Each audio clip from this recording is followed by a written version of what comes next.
வணக்கம் ஃப்ரெண்ட்ஸ், நம்ம இந்த வீடியோவில் பார்க்க போகிறது என்னன்னு பார்த்தீங்கன்னா இம்பார்ட்டன்ட் நோட்ஸ். அதாவது நம்மளோட புக்கை இப்போ 6th-லேருந்து 10th வரைக்கும் இருக்கிற புக்கில் பார்த்தீங்கன்னா உங்களுக்கு தெரியுமா அப்படின்னு சொல்லி ஒரு பாக்ஸாக கொடுத்துருப்பாங்க. அதில் வந்து ரொம்ப இம்பார்ட்டண்டான டீட்டெயில்ஸ் தான் வந்து கொடுத்துருப்பாங்க. ஸோ அந்த டீட்டெயில்ஸை மட்டும் நான் ஒவ்வொரு டேர்முக்குமா எடுத்து உங்களுக்கு நான் வீடியோஸ் கொடுக்குறேன். ஸோ இந்த புக்ஸ் எல்லாம் பார்த்தீங்கன்னா 2020 எடிஷன் புக்ஸ் நான் ஆல்ரெடி ஷேர் பண்ணியிருக்கேன். குரூப் 4க்கான பேஜ் நம்பர் வித் சிலபஸ் நான் ஷேர் பண்ணும்போது அந்த புக் டீட்டெயிலுமே வந்து உங்களுக்கு ஷேர் பண்ணியிருக்கேன். அதோட பிடிஎஃப் ஃபைலும் ஷேர் பண்ணியிருக்கேன். 2020 வெளியிடப்பட்ட திருத்திய பதிப்பு புக்ல இருந்து தான் நம்ம இம்பார்ட்டன்ட் நோட்ஸ் வந்து பார்க்க போறோம். ஸோ இந்த வீடியோல பார்த்தீங்கன்னா முடிஞ்ச அளவுக்கு 6th ஃபர்ஸ்ட் டேர்ம்ல சயின்ஸ்ல இருக்கக்கூடிய இம்பார்ட்டன்ட் நோட்ஸ் ஃபுல்லாவே நான் உங்களுக்கு கம்பைன் பண்ணி இந்த வீடியோல கொடுத்துட்றேன். ஓகேவா? ஸோ தட் உங்களுக்கு ஒரு டேர்ம் முடிச்ச மாதிரி இருக்கும். இந்த இம்பார்ட்டன்ட் நோட்ஸ் வந்து உங்களுக்கு பிசிக்ஸ், கெமிஸ்ட்ரி, பாட்னி, சுவாலஜி இந்த 4ல இருந்தும் உங்களுக்கு இம்பார்ட்டண்டா என்ன கொடுத்துருக்காங்களோ அது எல்லாமே இந்த ஒரே பிடிஎஃப்ல இருக்கு. ஓகேவா? ஸோ ஃபஸ்ட்டு பார்த்தீங்கன்னா ஃபஸ்ட்டு இம்பார்ட்டன்ட் நோட்ஸில் வந்து பூமியிலையும் நம்ம விண்வெளியிலையும் நிலவிலையும் இருக்கக்கூடிய விசை, அது மட்டும் இல்லாமல் அங்கே இருக்கக்கூடிய எடை குறைவு எதனால் அப்படிங்கிறத தான் சொல்லியிருப்பாங்க. ஃபஸ்ட்டு பார்த்தீங்கன்னா ஏன் வந்து அந்த மாதிரி டிஃப்ரென்ஸ் இருக்குது, அதாவது நிறை அப்படிங்கிறது, மாஸ் அப்படிங்கிறது வந்து பூமியாக இருந்தாலும் சரி நிலவாக இருந்தாலும் சரி ஒரு பொருளோட நிறை வந்து மாறவே மாறாது. ஆனால் எடை வந்து மாறுது இல்லையா? ஏன் வந்து பூமியில இருக்க நம்ம வந்து நிலவுக்கு போகும்போது மிதக்குறோம், அங்கே ஏன் எடை வந்து குறைவா இருக்கும் அப்படிங்கிறதுக்கான காரணம் என்னன்னு பார்த்தீங்கன்னா பூமியில இருக்கிறத விட நிலவுல ஈர்ப்பு விசை கம்மி. நம்ம இங்க மேல இருந்து குதிச்சோம் அப்படின்னா கீழே விழுந்துருவோம், ஏன்னா ஈர்ப்பு விசை அப்படி இருக்கு. ஆனா நிலவுல பார்த்தீங்கன்னா நீங்க குதிச்சாலும் மிதந்துக்கிட்டு தான் இருப்போம், ஏன்னா அங்க வந்து நம்ம எடை வந்து குறைவாக இருக்கும், ஏன்னா ஈர்ப்பு விசை குறைவா இருக்குது. ஆனா ரெண்டுலயுமே நிறை வந்து சமமா தான் இருக்கும். அதை நல்லா ஞாபகம் வச்சுக்கோங்க. எடை மட்டும்தான் மாறும். அது மட்டும் இல்லாம எவ்வளவு மடங்கு வித்தியாசம் இருக்கு அப்படின்னு பாத்தீங்கன்னா நிலவுல ஒருத்தரோட எடை இருக்குன்னா அந்த எடை வந்து பூமியில போகும்போது, அதாவது நிலவுக்கு போகும்போது 6 மடங்கு கம்மியா இருக்குமா. ஓகேவா? ஸோ அதை நல்லா ஞாபகம் வச்சுக்கோங்க. இப்போ நீங்க 60 கிலோ இங்க இருக்கீங்கன்னா அங்க போகும்போது 6 மடங்கு கம்மியாயிடுச்சுன்னா எவ்வளோ? 60/6 6 மடங்கு கம்மிங்கிறப்ப 10 kg தான் நீங்க இருப்பீங்க, 10 கிலோ தான் இருப்பீங்க. அவ்வளோ அளவுக்கு டிஃப்ரென்ஸ் இருக்கும். அதான் இங்க சொல்றாங்க, நிலவின் ஈர்ப்பு விசை புவியின் ஈர்ப்பு விசை போல 6ல் 1 பங்கு இருப்பதால் நிலவில் ஒரு பொருளின் எடை பூமியில் உள்ளதை விட 6 மடங்கு குறைவாகவே இருக்கும். ஓகேவா? ஸோ புவி ஈர்ப்பு விசை வந்து 6ல் 1 பங்கு தான் அங்க இருக்கு. ஸோ அதனால அந்த எடையும் 6 மடங்கு குறைவா இருக்கும் அப்படின்னு சொல்றாங்க. அடுத்து பார்த்தோம் அப்படின்னா நம்ம வாஷிங் மிஷின் யூஸ் பண்றோம் இல்லையா, துணி துவைக்கும் இயந்திரம். அந்த துணி துவைக்கும் இயந்திரத்துல வந்து ஈரம் நிறைந்த துணியிலிருந்து நீர் வெளியேற்றப்படுது. அங்க வந்து ட்ரையர் யூஸ் பண்ணி ட்ரை பண்ணும்போது என்ன ஆகுதுன்னா அந்த துணியில இருக்கக்கூடிய ஈரத்தெல்லாம் புழிஞ்சு வெளியேற்றுறது. அப்படி உலர்த்தும் போது என்ன மாதிரியான முறையில அது உலர்த்தாது அப்படின்னா மைய விலக்கல்ங்கிற முறையில. இது ரொம்ப ரொம்ப முக்கியம், நிறைய எக்ஸாம்லையும் கேட்டிருக்காங்க.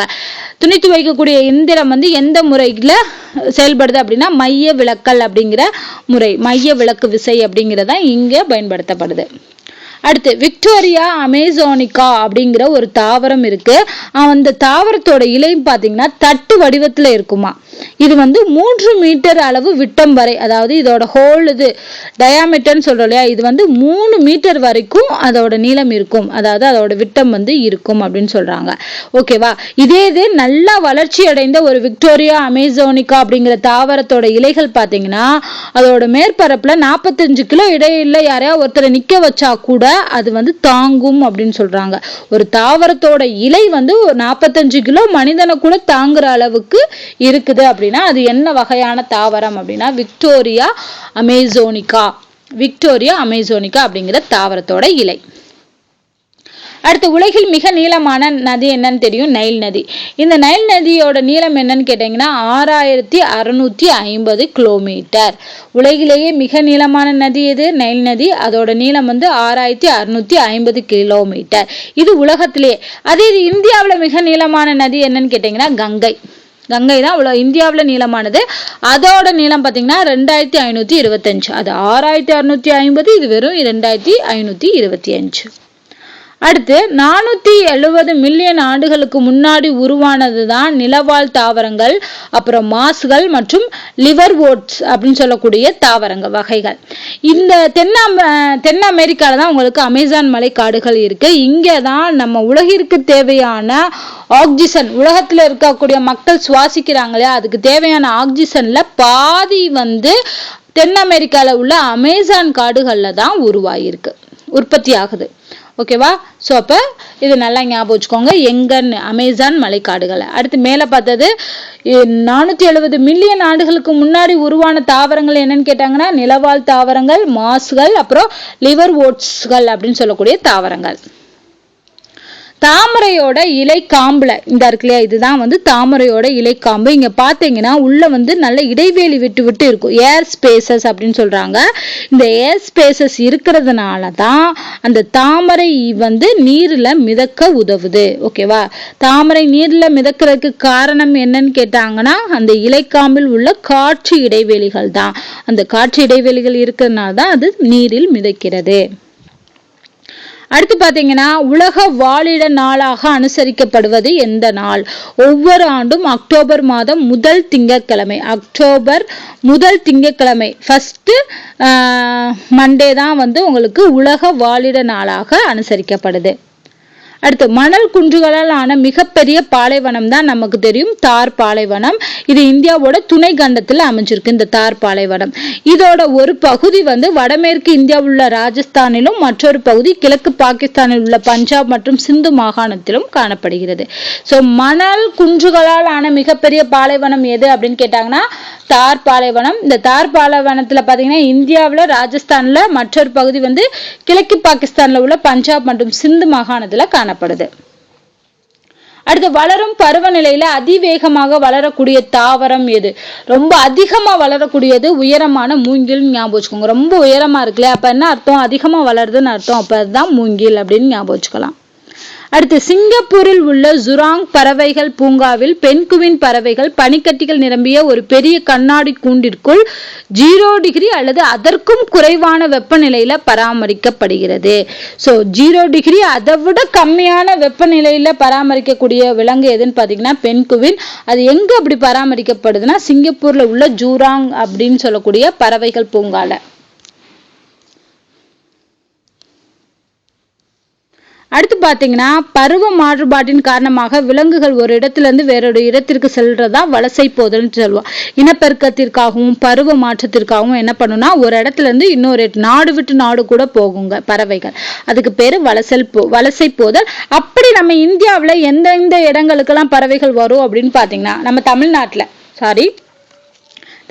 பாத்தீங்கன்னா வேடந்தாங்கல், கோடியக்கரை, கூடன்குளம் இதெல்லாம் பறவைகள் சரணாலயம். இந்த இடத்துக்கெல்லாம் உங்களுக்கு பறவைகள் வரும். இந்த பறவைகள்லாம் பாத்தீங்கன்னா மோஸ்ட்லி வெளிநாடுகளான சைபீரியா, ரஷ்யா இந்த இடங்கள்ல இருந்து வேடந்தாங்கலுக்கு வருது. ஸோ வேடந்தாங்கலுக்கு வரக்கூடிய பறவைகள் வந்து எந்த நாட்டுல இருந்து வருதுன்னா சைபீரியா, ரஷ்யா. அதே மாதிரி கோடை மற்றும் வறட்சி அதிகம் உள்ள காலங்களும் நம்ம நாட்டு பறவைகள் வெளிநாடுகளுக்கு போகும். நம்ம நாட்டுல வந்து அதிகமான தண்ணீர் இல்லை, கோடை காலமா இருக்குன்னா அது வெளிநாடுகளுக்கு வலசை போதலாக போகுது. ஓகேவா? ஸோ இதனாலதான் இது வலசை போதல் பறவைகள் அப்படின்னு அழைக்கப்படுது. ஸோ நம்ம நாட்டுல எங்கெங்கெல்லாம் வரும், தமிழ்நாட்டுல வரும்னா வேடந்தாங்கல், கோடியக்கரை, கூடன்குளம். அடுத்து பார்த்தோம்னா கங்காரு எலி அப்படின்னு சொல்லக்கூடிய எலி வந்து தண்ணீரை குடிக்காதான். ஏன் அப்படின்னா அது விதைகளை தான் உண்ணுமா, அந்த விதைகள்ல இருக்கக்கூடிய நீரை மட்டுமே அது உறிஞ்சிக்கிறோம், தனியா தண்ணின்னு குடிக்காது. அப்ப நீர் அருந்தாத எலி எது அப்படின்னு பாத்தீங்கன்னா கங்காரு எலி. ஸோ கங்காரு எலியை நல்லா ஞாபகம் வச்சுக்கோங்க, அது வந்து தண்ணீர் குடிக்காது. அடுத்து நமது மாநில விலங்கு எது அப்படின்னா நீலகிரி வரையாடு. நம்ம மாநில விலங்கு அப்படிங்கிறது வந்து நீலகிரி வரையாடு. ஸோ அடுத்து பார்த்தீங்கன்னா நமது மாநில விலங்கு என்ன? நீலகிரி வரையாடு. இது வந்து பாறையோட இடுக்குல கூட எளிதாக வந்து நுழைஞ்சு போகக்கூடிய திறன் உடையது. அது மட்டும் இல்லாமல் இது உடல் சமநிலையோட என்ன பண்ணா தாவர வகைகளை உண்ணும் திறன் உடையது. எந்த ஒரு இடத்துக்கும் வந்து ஏறி போய் தாவர வகைகளை உண்ணும் திறன் உடையது. ஓகேவா? ஸோ நீலகிரி வரையாடுங்கிறது ரொம்ப முக்கியம் மாநில விலங்கு. இதோட சிறப்புகள் என்னங்கிறதையும் தெரிஞ்சுக்கோங்க. அடுத்து சோயாபீன்ஸ்ங்கிறது அதிகமான புரதம் உள்ள ஒரு உணவு. கேட்கலாம், அதிக புரதம் உள்ள உணவு வகை என்னன்னு கேட்டாங்கன்னா சோயாபீன்ஸ். அடுத்து நெல்லிக்கனியில பாத்தீங்கன்னா நெல்லிக்கனி, ஆரஞ்சு பழங்கள் இதுல எல்லாம் வந்து விட்டமின் சி அதிகமா இருக்குன்னு தெரியும். ஆனா நெல்லிக்கனில இருக்கிற மாதிரி ஆரஞ்சு பழத்தை விட 20 மடங்கு விட்டமின் சி வந்து காணப்படுதான். ஸோ விட்டமின் சி அதிகமா இருக்கக்கூடிய உணவு வகை அப்படின்னா நெல்லிக்கனி தான். ஆரஞ்சு பழத்தை விட 20 மடங்கு உங்களுக்கு விட்டமின் சி அதிகமாக இருக்கிறது. அடுத்து நம்ம உணவுல வந்து 80% உலக அளவுல முருங்கைக்கீரை உற்பத்தியில 80% உற்பத்தி வந்து நம்ம இந்தியாவில இருந்து தான் வந்து உற்பத்தி செய்யறோம் அப்படின்னு சொல்றாங்க. அது மட்டும் இல்லாம சீனா, அமெரிக்கா, ஜெர்மனி, கனடா, அப்புறம் தென்கொரியா, ஐரோப்பிய நாடுகளுக்கு நம்ம இறக்குமதி செய்யறோம் நம்ம நாட்டுல இருந்து. ஸோ நம்ம அதிக அளவுல உற்பத்தி செய்யக்கூடியது எந்த வகையான கீரை அப்படின்னு கேட்டாங்கன்னா முருங்கைக்கீரை. அடுத்து சமீபத்துல இந்தியாவில் நடத்தப்பட்ட ஆய்வுல 14.4 மில்லியன் குழந்தைகள் வந்து உடல் எடையோட இருக்காங்க, உடல் பருமனா இருக்காங்க அப்படின்னு சொல்லியிருக்காங்க. இதுல பாத்தீங்கன்னா இந்தியா சீனாவிற்கு அடுத்ததாக அதிக எண்ணிக்கையில் உடல் பருமன் உடையவர்களை கொண்ட நாடுகளுடன் 2வது இடத்தில் உள்ளது. சீனாவுக்கு அடுத்ததா, சீனா தான் ஃபர்ஸ்ட், சீனாவுக்கு அப்புறமா நம்ம இந்தியா இருக்கு. மக்கள் தொகையிலையும் சரி, உடல் பருமன், குழந்தைகள் வந்து உடல் பருமனோட இருக்காங்க அப்படிங்கிறதுலையும் இந்தியா வந்து 2வது இடத்துல இருக்கிறது. அடுத்து ஒரு வைரஸ் வந்து டிஎன்ஏவுக்கு பதிலாக ஆர்என்ஏவை பெற்றிருந்தால் அதற்கு பெயர் ரெட்ரோ வைரஸ். ரெட்ரோ வைரஸ்னா என்ன? வைரஸ் ஆக்சுவலா டிஎன்ஏவை பெற்றுக்கணும், ஆனா அந்த டிஎன்ஏவுக்கு பதிலாக ஆர்என்ஏ இருக்கிறதுனால இது ஆர்ல ஆரம்பிக்கிற ரெட்ரோ வைரஸ் அப்படின்னு சொல்றோம். ஓகேவா? இப்போ ரெட்ரோ வைரஸ்னா டிஎன்ஏக்கு பதிலாக ஆர்என்ஏ இருக்கும். இதோட பார்த்தீங்க அப்படின்னா ஒரு 20 தகவல்கள் வந்து நான் சொல்லியிருப்பேன், உங்களுக்கு தெரியுமா அப்படிங்கிற டாபிக்ல இருந்து. ஸோ இது எல்லாமே பார்த்தீங்கன்னா 6th ஸ்டாண்டர்ட் ஃபர்ஸ்ட் டேர்ம்ல இருக்கக்கூடிய சயின்ஸ் புக்ல இருக்கு. ஸோ இதே மாதிரி ஒவ்வொரு டேர்ம்லையும் இருக்கக்கூடியதை நான் தனித்தனியாக எடுத்து உங்களுக்கு கொடுக்குறேன். ஸோ தட் உங்களுக்கு படிக்கிறதுக்கு கொஞ்சம் ஈஸியாக இருக்கும். ஸோ இந்த மாதிரி வீடியோஸ் உங்களுக்கு யூஸ்ஃபுல்லாக இருக்கு, இல்லை வேற ஏதாவது சஜஷன்ஸ் இருந்துச்சு அப்படின்னாலும் கமெண்ட் பண்ணுங்க. இந்த வீடியோ உங்களுக்கு பிடிச்சிருந்தா லைக் அண்ட் ஷேர் பண்ணுங்க. மறக்காம நம்ம சேனலை சப்ஸ்கிரைப் பண்ணுங்க. நன்றி.